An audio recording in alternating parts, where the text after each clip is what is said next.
Salut, c'est DPDM, j'ai oublié d'appuyer sur le bouton enregistrement, donc il n'y aura malheureusement pas de vidéo réaction. De toute façon, il ne se passe pas grand chose dans cet épisode honnêtement, que du blabla, donc on va rapidement passer sur cette partie-là, on va plutôt s'attarder sur les différences entre l'anime et le manga. Cet épisode a été sous-traité à 100%, c'est-à-dire que JC Staff n'a pas travaillé une seule seconde sur cet épisode. Et j'ai remarqué qu'il y avait quand même pas mal de sabotage. On y reviendra, mais la nouvelle armure de Genos, c'est un carnage. Il y a également plein de moments qui passent moins bien parce que les traits de Murata sont moins bien retranscrits. Bref, vu qu'il y a pas mal de pages, j'ai pas envie de me prendre la tête à découper chaque case et à les mettre une par une, donc je vais faire défiler le chapitre et je vous mettrai sur la partie droite de l'écran la comparaison avec l'anime. On est parti. On va résumer très rapidement la réunion. Globalement, il y a plus de 500 monstres dans l'association des monstres et premier point sur lequel on peut s'arrêter, cette image de la scolopendre patriarche. On peut voir une petite animation holographique dans les pages du manga avec la scolopendre patriarche qui se déplace, sauf que dans l'anime, ils ont réutilisé littéralement une frame de la saison 2. Zombie-Man n'a toujours pas récupéré sa clope, ça le décrédibilise vraiment, c'est extrêmement dommage. On a aussi l'information comme quoi Mecavalier a disparu. Dans la saison 2, il était parti tout seul chercher des informations sur l'association des monstres, mais les héros de classe S présument qu'il s'est fait abattre, même Atomic Samurai pense qu'il est mort. Il dit aussi quelque chose d'assez intéressant, il n'a jamais vu son visage. On imagine que Mecavalier c'est un cyborg, mais est-ce qu'il aurait une tête en dessous, une tête humaine un peu comme Genos? On sait pas, en tout cas je trouvais cette phrase intéressante. Et sur cette image, franchement, ils ont mis beaucoup trop de cernes à Zombie-Man, on dirait qu'il a pas dormi depuis 3 semaines le pauvre. Et juste après, il y a cette case de Tatsumaki qui a fait beaucoup parler d'elle. Pourquoi? Parce qu'elle met son petit doigt sur sa poitrine. Franchement, Murata, c'était un détail qui était vraiment pas nécessaire. Dans l'anime, c'est un peu différent, la main est au même endroit, mais bon, on voit pas la pression appliquée sur le téton. Bref, Tatsumaki, elle veut absolument s'occuper du boss final pendant que les autres héros de classe S s'occupent du menu fretin. Zombie-Man s'allume une nouvelle clope, sauf que malheureusement, il regarde dans le vide, il regarde la table pour voir s'il y a des miettes, j'imagine. Petit Empereur affiche ensuite une carte de l'association des monstres en hologramme toujours. C'est une sorte de fourmilière géante, voilà, qui s'étend sur plusieurs kilomètres avec des centaines d'étages. À ce moment-là, My Mask fait son entrée. Il veut lui aussi participer à l'assaut contre les monstres et pas seulement être en arrière-plan avec l'équipe de soutien. Ils ont totalement tué l'aura de Zombie-Man. Regardez ça, il est pas content, il cogne son poing contre la table au lieu de fumer de la bonne grosse fumée de cigarette. C'est vraiment terrible cette censure, vraiment c'est je crois le pire fléau de l'industrie de l'animation. Et là, My Mask qui fait une réflexion à Zombie-Man, comment ça se fait que tu sois immortel? Est-ce qu'en réalité tu serais pas un monstre? Pour ceux qui n'ont pas lu le manga, c'est une chose très intéressante à se dire. Pourquoi est-ce que c'est à My Mask qui dit ça, en particulier à Zombie-Man? Après maintenant on sait que Zombie-Man c'est une expérimentation qui provient de la maison de l'évolution. C'est le docteur Genus qui a créé Zombie-Man et visiblement à My Mask il a des soupçons envers Zombie-Man. Bref, ils continuent tous de discuter un peu et de se prendre la tête à tel point que Flashy Flash va vraiment commencer à s'énerver. Lui et My Mask sont prêts à se taper à tout moment, mais pile au moment où ça va vraiment commencer à dégénérer, King fait son entrée dans la salle avec cette petite marche pour le coup un peu trop animée mais très rigolote. La démarche est très sympa. Les mecs qui l'accompagnent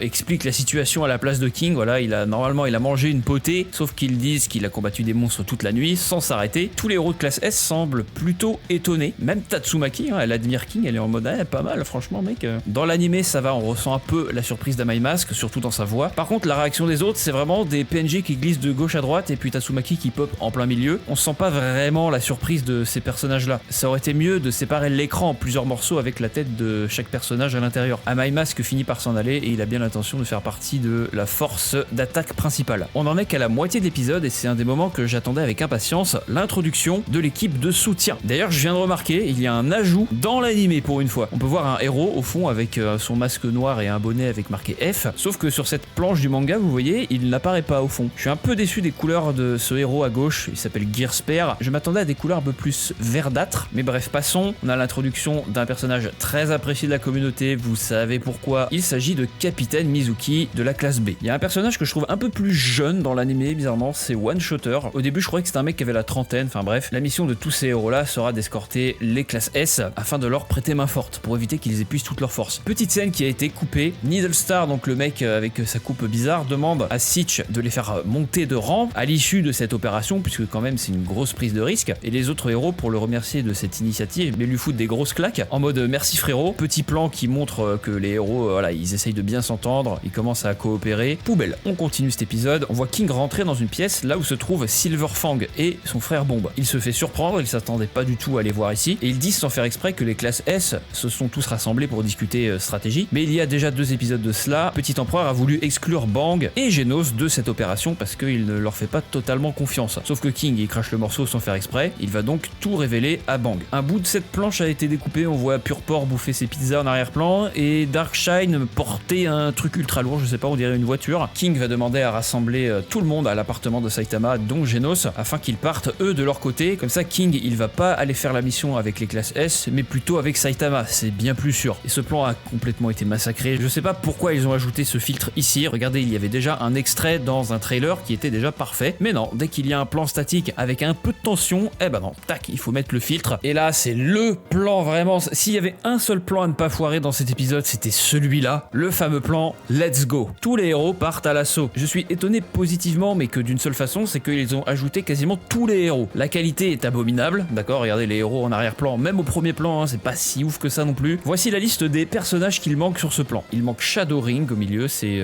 une ninja, et il manque Pig God à droite, regardez. Il y a un gros trou derrière Tatsumaki, mais normalement il y a Pig God. Ah oui, il y a aussi le mec tout derrière là, je sais pas si on le voit, c'est un mec qui a un espèce de truc dans les narines, et je crois que c'est tout ce qui manque. Qu'est-ce qu'on peut remarquer d'autre en problème? Zombieman n'a pas sa clope, les cheveux de Tatsumaki ne volent pas au vent, et globalement en fait cette page elle paraît vachement vide, regardez, comparé au manga en fait, on dirait que la page est remplie, mais c'est vrai que dans l'anime elle paraît très vide et pas du tout impactante cette page. Vous m'envoyez extrêmement déçu. Pour terminer le chapitre, on passe du côté de Fubuki qui se rend à l'appartement de Saitama, et cette fois-ci elle a la bonne robe, elle a pas le décolleté, elle a son col roulé. Ils ont mis tout le budget dans Fubuki, j'ai l'impression, vraiment, quand elle se déplace c'est là où il y a le plus d'animation. Ce plan est un peu bizarre, elle a la bouche un peu trop haute, elle fait un peu moins la gueule, elle est un peu moins frustrée, sans parler de la scène qui suit où elle marche avec un flashback de son dernier combat. Le plan est quand même vachement long. Et non, je vous ai menti, je crois que je suis encore plus déçu de cette page là. La nouvelle forme de Genos. On le surnomme Daedric Genos car il ressemble drôlement à une armure de Skyrim. Sinon son autre nom, on va dire officiel, pas vraiment officiel mais plus les fans qui l'appellent comme ça, c'est Blue Dragon Genos. Genos forme dragon bleu. C'est une catastrophe, ils ont pas du tout rendu justice à cette forme. Dans le manga il est bien plus